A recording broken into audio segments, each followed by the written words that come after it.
Welcome back. This podcast explores the wisdom of generosity, from ancient to modern, and the beautiful space where generosity occurs. Are generous people simply lucky people giving out of their abundance?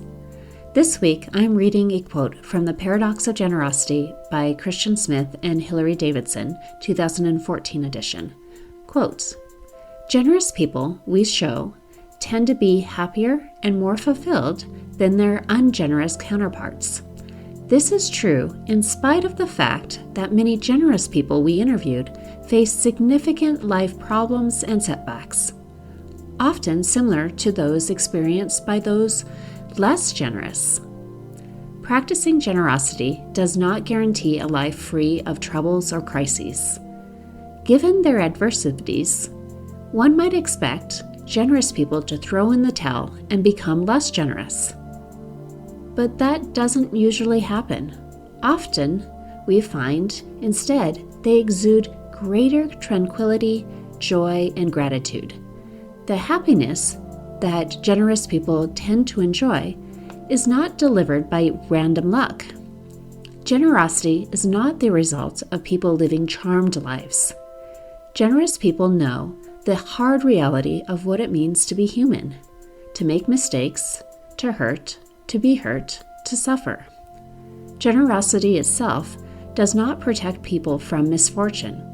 Instead of keeping all of their resources to protect their own families and lifestyles, generous people give away some for the well-being of others.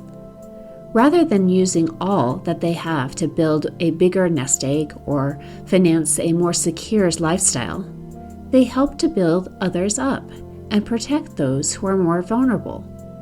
And they are noticeably happier, even though they do not have the perfect families, dream homes, or jobs, let alone the full bank accounts that their less generous counterparts point to as an alleged key to happiness. Security and happiness for the generous are not elusive goods always on the horizon. Generous people do not try to find happiness by outpacing the curvature of the earth. Both generous and ungenerous people live lives that are less than ideal. But the generous possess an insight usually missing among the less generous. They know that they already have enough, and that clinging to what they have or clamoring for more will not bring greater happiness. So, they share some of their time, money, and care with others.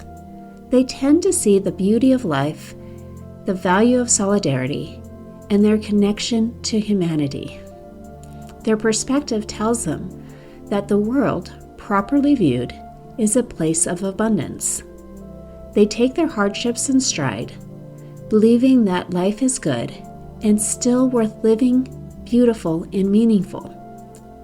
Their problems in life do not set the dominant tone of their life, so they enjoy something like what Wendell Berry describes. There are moments when the heart is generous, and then it knows that for better or for worse, our lives are woven together here, one with another, and with the place and all living things." Unquote. And in the end, they are much more likely to enjoy better lives. Unquote. Let's reflect on a question this week. How will you show this week the connection your donors have in bringing the beauty of life into your mission? Share this podcast if you enjoy these 5-minute reflections, and subscribe to receive these reflections released every Monday. To explore fundraising coaching deeper, visit servingnonprofits.com. See you next week.